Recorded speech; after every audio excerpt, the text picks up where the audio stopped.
Welcome to R5 TV news. కళాకారుల ఇంటి స్థలములు విషయమై దొరవారి సత్రం ఎంఆర్ఓ కార్యాలయం వద్ద ధర్నా కార్యక్రమం చేయడం జరిగింది. ఈ కార్యక్రమంలో సిపిఎం పార్టీ జిల్లా కార్యదర్శి కామ్రేడ్ వందవాసి నాగరాజు, స్థానిక సిపిఎం పార్టీ కార్యదర్శి సి చంద్రశేఖర్, సిపిఎం నాయకులు కె లక్ష్మయ్య, ఎస్కే రియాజ్ తదితరులు పాల్గొన్నారు. అనంతరం దొరవారి సత్రం మండలం ఎంఆర్ఓ కళాకారుల స్థలంలో 145 సెక్షన్ విధించినట్లు తెలిపి 4 వారాలలో సమస్య పరిష్కరిస్తామని తెలిపారు.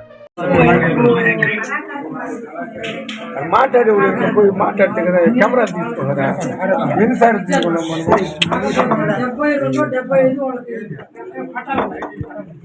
మిగతా వాళ్ళకి ఏం చెప్పారు, మీరు పెద్దవాళ్ళు అయిపోయిన వాళ్ళు ఆడబెట్టేసారు మీకు, ఎందుకంటే మీకు మిగతా వాళ్ళకి 30 వార్తలు చెప్తారు మేడం. ఎందుకంటే మీరు కలెక్టర్కి అది మామూలుగా లిస్ట్ పంపిస్తారు, జనరల్గా ఆర్డీఓ గారికి పంపిస్తారు జనరల్గా. అవును, అదే ఈ ఆ జిల్లాలో అంటే ఒకటి మేడం, ఒక చిన్న విషయం మాకేమంటే ధనమ్మ మొన్న ఇక్కడ అడిగింది, నేను ఆదివాసం పరిస్థితులు వచ్చా, మళ్ళీ ఇప్పుడు కలెక్టర్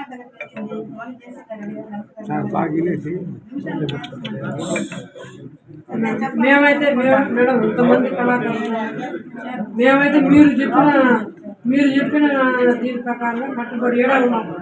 ఏదైనా మేడంతో మాట్లాడదాం. మేడం గారు మాకు హామీ ఇచ్చారు, ఒకవేళ నాకు వాళ్ళు దొరకకపోతే నేనే రాసి వీళ్ళు అవసరం ఎంక్వైరీ కూడా మేమేది 12 చెప్పిన అట్లా లేదు కదా. వీళ్ళు కళాకారులు గతంలో పోరాడి కలెక్టర్ గారి నేరుగా వాళ్ళకి ఇచ్చి రాజు గారు అప్పుడప్పుడు ఆదేశించి వీళ్ళు కళాకారులు మేడం వీళ్ళు ఎంతో సేవ చేశారు. ఆ రోజు అక్షరాస్త్రం ఉంచి సారా వ్యతిరేకించి ఉన్నారు మేడం. Correct madam. వాళ్ళు ఆ రోజు ఎయిడ్స్ వ్యతిరేకంగా పెద్ద ఎత్తున చేశారు. ఈ సేవలు చూసిన తర్వాత మా జక్కా వెంకట గారు వాళ్ళు రిక్వెస్ట్ చేస్తే అప్పుడు ఉన్నం బసయ్య గారు కోరితే ఇమీడియట్గా ఈడే అని చెప్పారు. వాస్తవంగా ఇప్పుడు వరకు ఉందండి మేడం, మీ ఆఫీస్ ఎదురుగా ఉంది కాబట్టి అది బతుకుంది. లేకపోతే దాని అదే ఎంత అయిందో మీకు తెలుసు, ఏ రకంగా ఇదైపోయిందో కొంతమంది చేశారు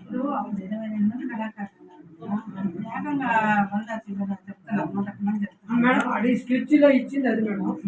మనకి మీరు చూసుంటారు స్కెచ్లో 101 ఇది కళాకారులు ఇదే అని చెప్పి మేము అనుకున్నాం. వీళ్ళకైతే 72 మీద లిస్ట్ కూడా వేసాము. మేమైతే మీకు లిస్ట్ కూడా ఇస్తాం, వాళ్ళ Aadhaar card, ration card, phone number కూడా ఇస్తాం. మాకేం అభ్యంతరం మీరు ఇచ్చేస్తారు, మేము తయారు చేస్తాం అంతే మేడం. మాది అది లేదు మేడం, అది ఇచ్చేస్తాం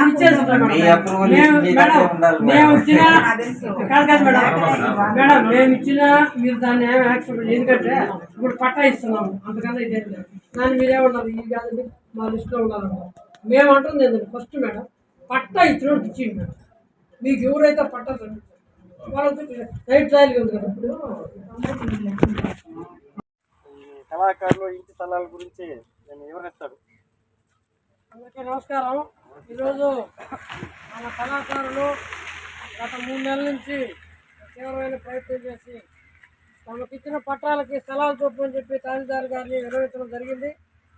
తహసీల్దార్ గారు చెప్పిన ప్రకారమే మనం ఆ స్థలంలో మేమంతా కూడా కాలువ తీస్తాము, చదువు చేయండి అని చెప్తే మనమంతా కూడా దాన్ని చదువు చేసి శుభ్రపరిచాము. పైన కొన్ని ఒత్తిళ్ల కారణంగా ఆమె కూడా ఈరోజు దాన్ని ఆపేయడం అనేది జరిగింది. మన వాళ్ళతో చర్చల్లో సందర్భంగా 2 వారాల్లో నేను పరిష్కరిస్తామని చెప్పినట్టుగా ఆమె మన నాయకులకు తెలియజేసింది. నేనేం కోరుతున్నానంటే ఇప్పుడు గతంలో చాలా గ్రామాలు వచ్చినారు, కన్యాలలో వచ్చినారు, ఇంకా మన వాళ్ళ రోడ్లు ఏర్పాటు చేస్తామని చెప్పేసి అక్కడ కట్టలు వాళ్ళు ఆ గ్రామం వాళ్ళు కూడా వచ్చినారు. వీటందరికి సంబంధించి సమస్యలు పరిష్కరించడంలో చాలా నాణ్యత ధోరణి, చాలా నిర్లక్ష్య ధోరణి వ్యవహరిస్తున్న పరిస్థితులు చూస్తున్నాం. కాబట్టి వెంటనే ఈ కళాకారులకి స్థలాలు ఇచ్చేదానికి సంబంధించి ఆమె రాతపూర్వకంగా కళాకారుల సంఘానికి 5 రోజుల్లోనే పరిష్కరిస్తామని ఆయన చెప్పి ఇవ్వడం అనేది ఒక సముచితంగా ఉంటుంది తప్ప, లేకపోతే మనం పోరాడము. నేను అప్పుడు నేను చెప్పాను 2 ఏడు చెప్పాను, 2 నెలలుగా ఇంకొక 2 వారాలని చెప్పేసి 3 నెలలుగా జరుగుతాను. కాబట్టి విసులు వ్యాపారులు అందరూ కూడా ఉంటారు. ఇక్కడ కావాల్సిన స్థలాలు ఉన్నాయి, అవి ఇవ్వడానికి ఏమి ఇబ్బంది లేదు. ఎప్పుడైనా పంపిస్తే పంపించేస్తే కూడా కలెక్టర్ కూడా మనం మాట్లాడుకుంటాం, ఆ ఇబ్బంది కూడా ఏం లేదు.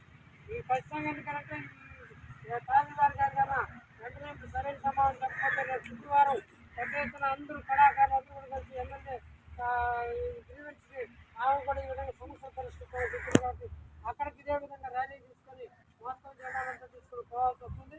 ఆ పరిస్థితి రాకుండా మనం ఎందుకు ఆ మేడమే పంపించింది మేడం ఆ పరిష్కరించిన పరిస్థితి మీరు ఎమ్మెల్యే ఇది కాబట్టి మీరు పరిష్కరించాలని చెప్పి చెప్పాల్సి వస్తుంది.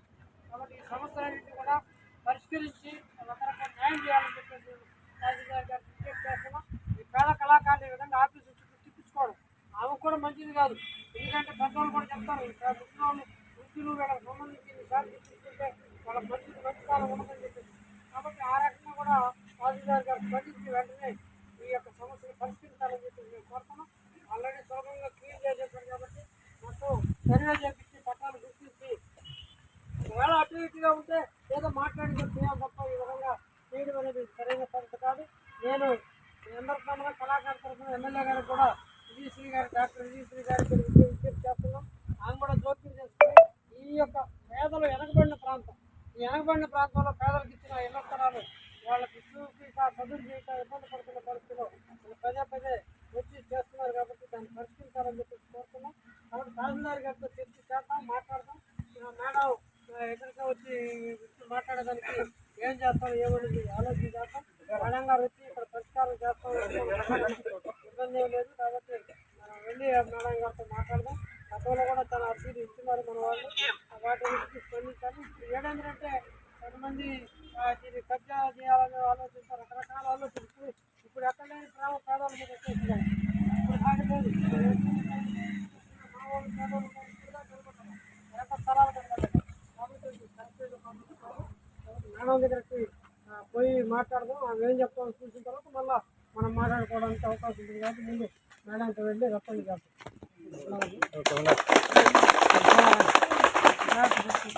అందరూ లోపలికి పోయి